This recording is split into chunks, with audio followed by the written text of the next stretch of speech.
necessário, nós reorganizamos. Chegou cedo, eu podia ter botado ele aqui também, né?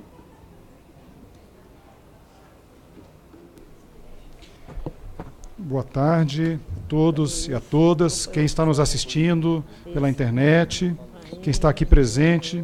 Cumprimentar a nossa deputada Lídice da Mata, da Bahia, o nosso deputado Evandro Morello, não, o deputado nosso especialista, né? Evandro está te querendo já como deputado também, representante é o Denis Bezerra, né? Que é o nosso deputado, primeiro vice-presidente da comissão. Agradecer o convite, cumprimentar o Clemente de tantas lutas e parcerias e dizer que é uma satisfação muito grande para a Anfip vir aqui na Comissão de Direitos do Idoso, em primeiro lugar, para tranquilizar o idoso.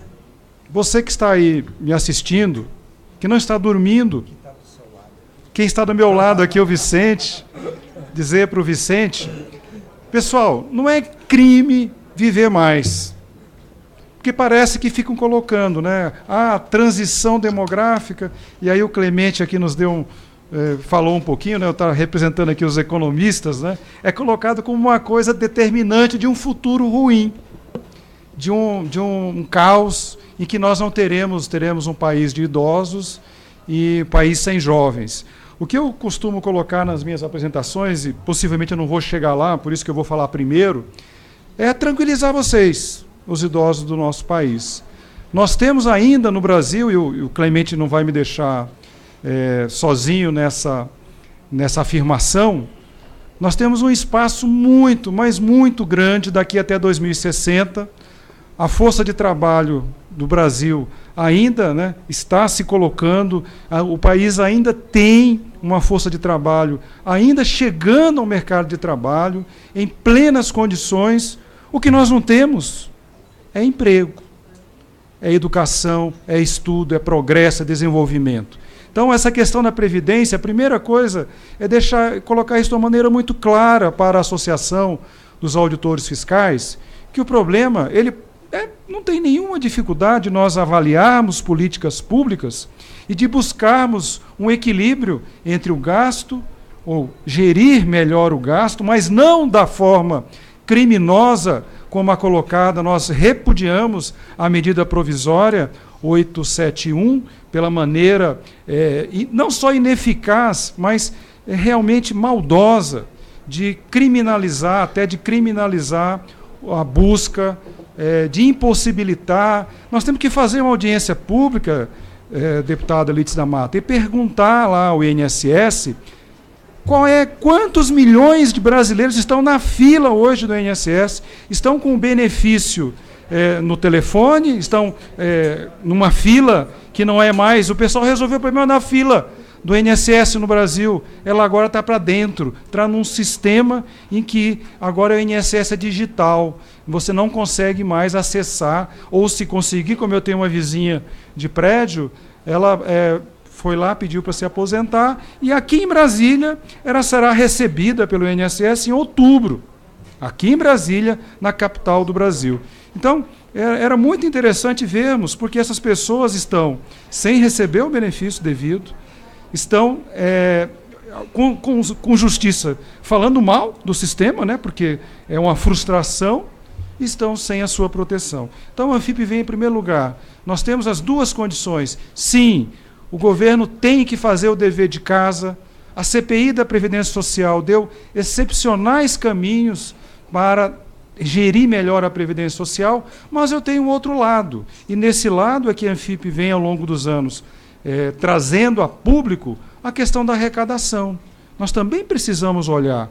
O ministro Guedes fala tanto do 1 trilhão, eu quero deixar bem claro, ele está aqui do lado, aqui na CCJ, tentando dizer que a PEC é constitucional, e eu vou dizer para vocês, cada advogado que eu procuro, todos eles, 10 de 11 falam que a PEC é inconstitucional, em vários pontos, e eu chego a dizer que ela deveria ser simplesmente devolvida. Tamanhas são os vícios e a impossibilidade de arrumá-la. Eu acho que a linha que o Clemente disse aqui Nós não somos contra a reforma da Previdência. Nós temos, e os países desenvolvidos fazem reformas dos seus sistemas de proteção. Reformas para melhorar, para aperfeiçoar. Reformas não dessa como está feita, que é uma quebra. A Previdência Social, nós temos um marco histórico dela, a Lei Eloy Chaves, 24 de janeiro de 1923, nós estamos há 4 anos do centenário da Previdência. Não chegaremos lá se essa PEC for aprovada, porque há uma mudança estrutural. A Previdência, como nós conhecemos nesse centenário, com avanços lentos, algum retrocesso, mas especificamente depois de 1988, com o modelo inaugurado na Seguridade Social, ela não existirá mais se a PEC 06 for aprovada. Porque simplesmente nós teremos algo inédito na história da Previdência.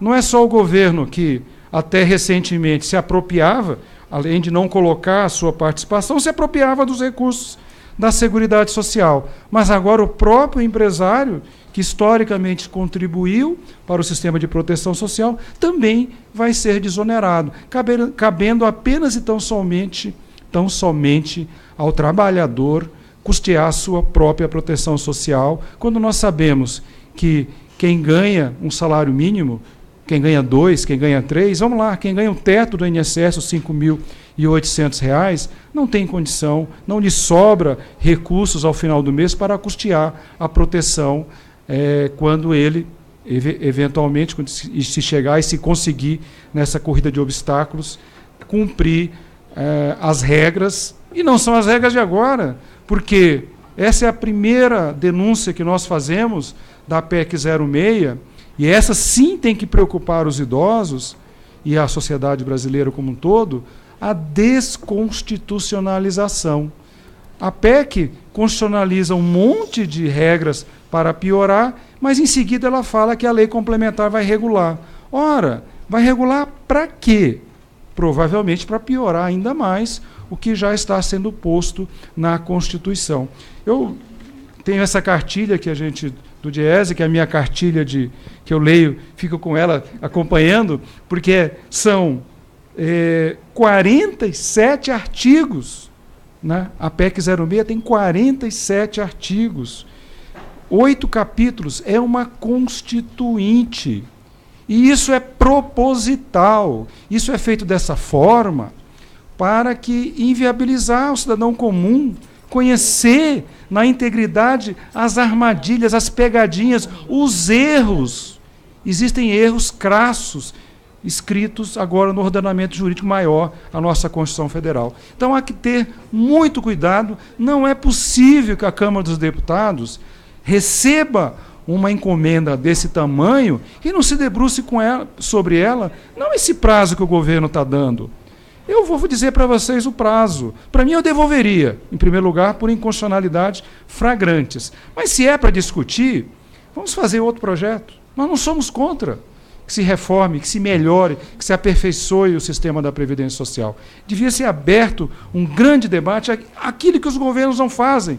Em especial, esse governo não fez. Uma mediação com vocês, com a sociedade, com os empregados, com os empregadores. Nós somos os primeiros a pensar e a termos a certeza da necessidade, da tranquilidade.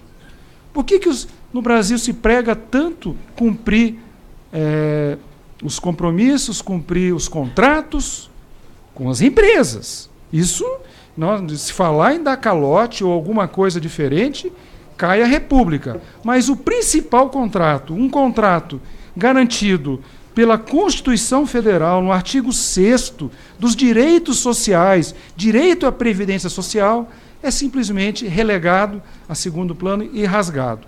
O que a Anfip tem feito ao longo da sua existência, a Anfip vai completar agora, e espero, a gente vai convidar os novos deputados e os parceiros da Anfip, vai completar 69 anos de existência, auditor fiscal, hoje Receita Federal, mas anteriormente da Previdência Social.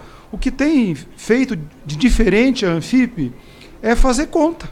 A conta do auditor fiscal, de olhar o lado da arrecadação, e isso vou falar para vocês, a cada ano que passa tem sido mais complicado, mais se junta, mais as rubricas são misturadas, mais dificuldade nós temos para lançar uma obra que todo ano vocês conhecem, que é o resultado da Seguridade Social.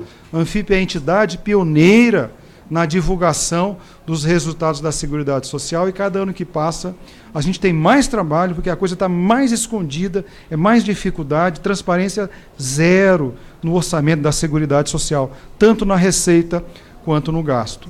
Eu vou passar rapidamente algumas telas que eu acho importante, e eu vou preferir, viu, deputada, usar o tempo da comissão para a gente fazer um debate. Eu vou falar mais uns 5, 10 minutos no máximo, e aí a gente para e não se furta de voltar tantas vezes quanto forem necessárias. Nós estamos fazendo debates nos estados, estaremos no Rio de Janeiro na sexta-feira, já na Bahia estivemos recentemente na OAB, e vamos pelo Brasil afora. Agora a Frente Parlamentar tem um calendário de audiências públicas pelos estados, acompanhe as atividades, vamos levar esse debate para os estados e para os municípios. Vou passar primeiro. Bom, pessoal, às vezes a gente se repete, mas a gente precisa repetir, porque essa reforma não é a reforma da Previdência. O Clemente já falou um pouquinho. É uma reforma trabalhista, é uma reforma da assistência social, é uma reforma tributária muito pouco, passou muito de leve na reforma tributária, é uma reforma administrativa. Ao servidor público agora tem um artigozinho lá que dá ao servidor militar ou militar aposentado a condição de ocupar um cargo no serviço público. Então, para vocês terem uma ideia do tamanho de coisas que estão aqui dentro, eu já falei do tamanho em termos de artigo, mas não é só a Previdência que está ali. Tá? Então, o que a gente chama a atenção? Na realidade, o que está em jogo é a Seguridade Social enquanto política pública. Eu sempre lembro que esse capítulo, o capítulo da Seguridade Social, e a deputada Lídice me corrija se eu estiver errado, mas é o único capítulo da Constituição que foi aprovado por unanimidade dos senhores constituintes. Os constituintes. Gente, isso aqui não é um capítulo a mais, não é uma coisa menor, é o centro, é onde a nação brasileira saiu do regime da ditadura militar e se ali esteve nesse ponto da Seguridade Social, um ponto alto, um ponto de trazer aquilo que eu tenho dito, é o welfare state tupiniquim, a Seguridade Social brasileira tardia. Aquilo que os americanos fizeram depois da grande crise lá de 29, que os europeus fizeram após a Segunda Guerra Mundial, o Brasil vai fazer com atraso de 40, de 50 anos. E agora, 30 anos depois, digo e repito aqui para todos, a PEC 06 acaba, liquida, põe abaixo a Seguridade Social brasileira, como um todo. Não coloca nada no lugar. Coloca sim. Coloca a Previdência chilena, do modelo chileno, que agora eu não preciso esperar 39 anos para ver o que vai acontecer com essa nova, velha Previdência. É só olhar o que está acontecendo hoje lá no Chile, onde as pessoas estão indo à rua pedindo, queremos o sistema de repartição de volta. E nós estamos no Brasil indo lá para 1970 e lá vai fumaça. De uma coisa que nós sabemos, não vai dar certo. Tá? É um estelionato. Só vai ganhar banqueiro, que vai, a parte dele, na hora que você coloca R$100, o dele ele já tira na hora. Não tem essa história de vamos esperar o resultado da contribuição para ver o que vai dar. Então, a gente tem que falar da Seguridade Social e dizer isso. Vamos para o conceito, está aqui no 195, quando fala do financiamento. Vejam a ordem. A primeira coisa que se coloca, União. Orçamento da União. O orçamento da União ele tem que vir em ajuda, não. Ele tem que financiar a Seguridade Social. E até 2015, isso não aconteceu do ponto de vista numérico. É o que a Anfip vem demonstrando ao longo dos anos. Porque a Seguridade Social é essa integração. É indissolúvel. A gente acrescenta mais algumas coisas no nosso conceito, mas o que está na Constituição é muito claro. Saúde, previdência e assistência social formam a Seguridade Social. É indivisível esse conceito, a gente consegue agregar mais algumas políticas públicas, é o que a Anfip tem feito ao longo dos anos, colocar isso, dar clareza a essas outras políticas públicas. E quando aconteceu? Quando ela foi inaugurada em 1988, nós só tínhamos o orçamento fiscal e o orçamento das estatais. O orçamento da Seguridade Social foi feito. O Constituinte ali, ele não é que ele desconfiasse que poderia haver um problema, ele tinha certeza de que se não resguardasse o dinheiro da Seguridade Social, ela seria objeto da ganância, né? Ou seja, aquele dinheiro todo, né, o orçamento grande, porque o nosso país é grande, não tem jeito. Mesmo R$1.000 sendo um valor tão baixo, multiplique isso por 100 milhões de brasileiros, 160 milhões de brasileiros em idade para o trabalho, e nós temos o tamanho do que significam os programas sociais. Então, o que a Anfip tem feito, a gente lembra, então, isso, depois, pode passar? Aí vem as fontes de financiamento. O Constituinte não foi irresponsável quando eles dizem isso, né? Nós imaginamos um sistema de proteção social, mas não tínhamos dinheiro. Como não tínhamos dinheiro? Claro, o Constituinte pensou o sistema de financiamento do tamanho daquilo que foi pactuado. Não há nenhum descompasso, não há nenhum problema. Tudo foi pensado para que o principal fosse garantido. Os programas sociais têm no orçamento da Seguridade Social a garantia para a sua execução. Isso foi contratado lá em 1988. O que a Anfip tem feito e que notabilizou a nossa associação é uma conta simples. A gente calculou, de um lado, a despesa, ou o gasto, melhor dizendo, quanto que se gastou na Seguridade Social, e olhava quanto se arrecadava em nome da Seguridade Social. A Anfip fez isso. Essa metodologia ela vem dessa forma desde 2005, e nós olhamos pelo azul, que até chegar no ano de 2015, nós tínhamos era uma sobra. Eu nem vou usar o termo déficit ou superávit, mas a gente tinha autorização, do ponto de vista da Receita, de ter mais saúde, de ter mais assistência e de ter mais garantia, mais atingimento das questões previdenciárias. Nós não precisaríamos ter a quantidade de gente que está ainda hoje fora da cobertura previdenciária, tendo em vista a questão do financiamento. É perfeitamente possível financiar a Previdência. Em 2015, e aí a minha palestra, ela segue, não justificando, mas dizendo o que aconteceu com a arrecadação. Porque o problema não é no gasto. O problema não foi nesse aumento que nós vemos em vermelho, do tamanho das despesas, ou do tamanho dos programas sociais, da proteção social, porque justamente é isso. Nós estamos na época em que as pessoas trabalharam e agora elas batem na porta do INSS, falando, eu trabalhei, agora eu quero me aposentar. A informação que a gente tem é que são 2 milhões de brasileiros que estão lá batendo as portas do INSS e não são atendidos. Tá? Então, existem, o sistema de proteção social foi pensado, e a minha justificativa que eu vou fazer é para esse período. O que aconteceu que, a partir de 2015, a gente não teve mais... Não era para ter a sobra, porque eu já mostrei no início da minha apresentação que essa parte que agora falta, ela é coberta pela União. Pela primeira vez nesses últimos 3 anos, a União usou recursos do orçamento fiscal para fazer cumprir o orçamento da Seguridade Social, os programas sociais, porque é um mandamento da Constituição. A Constituição é muito clara. Se faltar dinheiro, não, ela já deveria ter colocado sempre. Não o fez. Ela fazia o contrário, ela retirava dinheiro.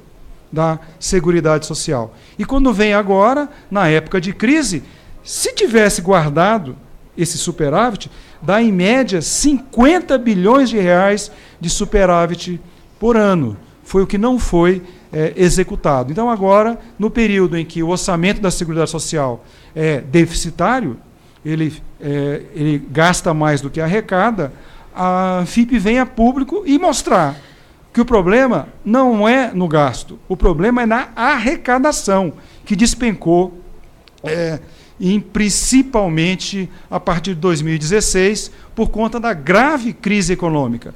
O que nós devíamos estar discutindo, e a gente lamenta profundamente um governo que se inicia, não tem um único projeto nessa casa, enviado pelo Executivo, que venha no sentido de voltar a girar a roda da economia. A reforma da Previdência vai resolver o problema do crescimento econômico? Não. Todos os economistas que eu converso são categóricos. Isso aqui é insuficiente. Insuficiente não. A reforma da Previdência, conforme o ministro Paulo Guedes encaminhou, ela vai na contramão.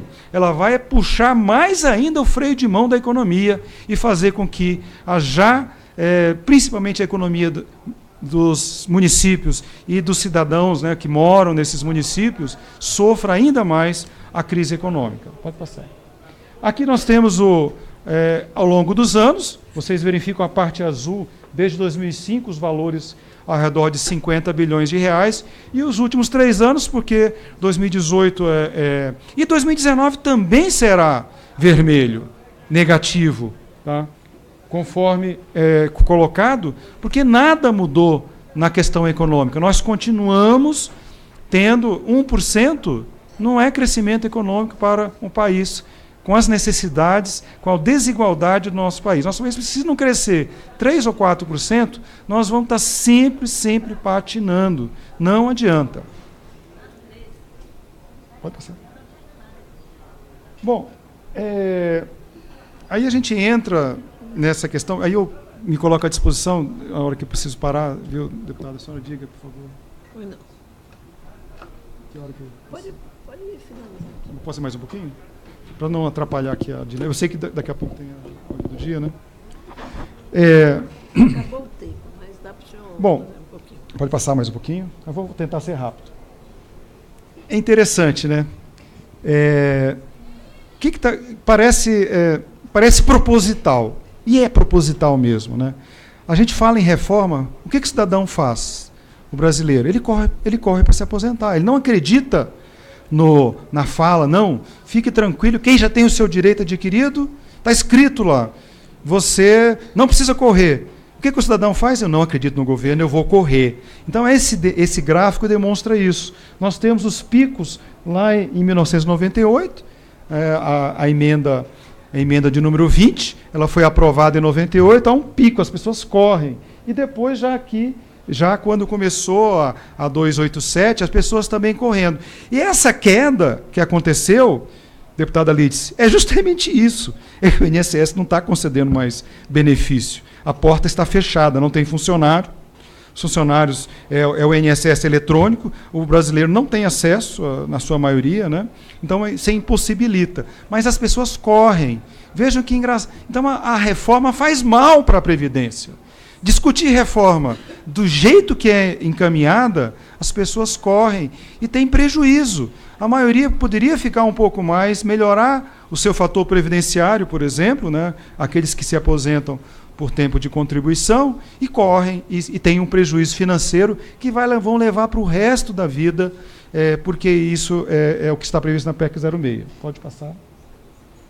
Vamos lá. Aqui eu nem vou falar muito, porque o Evandro já tocou nesse assunto com maestria. Pessoal, vamos ter vergonha na cara, né?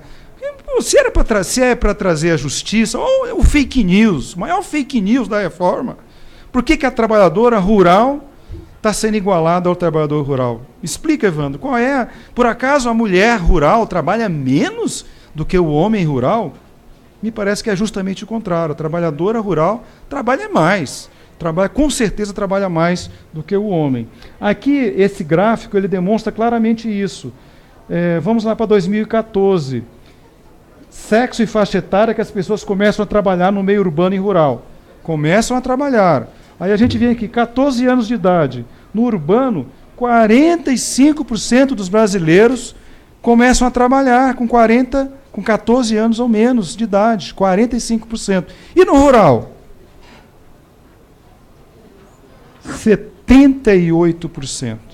E aí você vem pessoal, eu acho que para mim é pouco só retirar o rural cabia até um pedido de desculpas, tá? Por ter a ousadia de ter encaminhado toda a minha solidariedade é pouco ao trabalhador rural, em função da gente estar discutindo, se quer discutir essas alterações tão danosas que visam única e exclusivamente a impedir o acesso do trabalhador rural à proteção social de uma fortuna de um salário mínimo. Uma fortuna, um salário mínimo. Pode passar. Também a questão demográfica, isso eu já adiantei um pouquinho, pode passar rapidinho? Esse gráfico aqui ele é muito interessante, ele é do IBGE, e ele desmistifica um pouco. Pessoal, tem que parar com esse discurso vou usar o termo correto aqui, mas está me fugindo. Mas o problema do Brasil não é a transferência, ou seja, nós estamos deixando de ser um país de jovens e ser um país de idosos. O problema no Brasil é que esse gráfico do IBGE demonstra. Em 1980, nós tínhamos na população economicamente ativa, que é o pessoal entre os 15 e os 64 anos, 57% da população brasileira. E lá em 2060, qual é a previsão? É que nós tenhamos 60% da população brasileira. Então o problema é o idoso, o problema é esse aqui.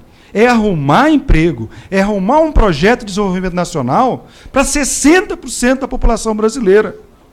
Que aí sim vai produzir e nós vamos ter condição de não só garantir a tranquilidade do idoso, mas garantir que a economia, nós não precisamos, o Brasil é um país abençoado por Deus, nós não precisamos exportar, nós temos aqui 210 milhões de brasileiros, a imensa maioria só quer uma coisa, quer virar consumidor.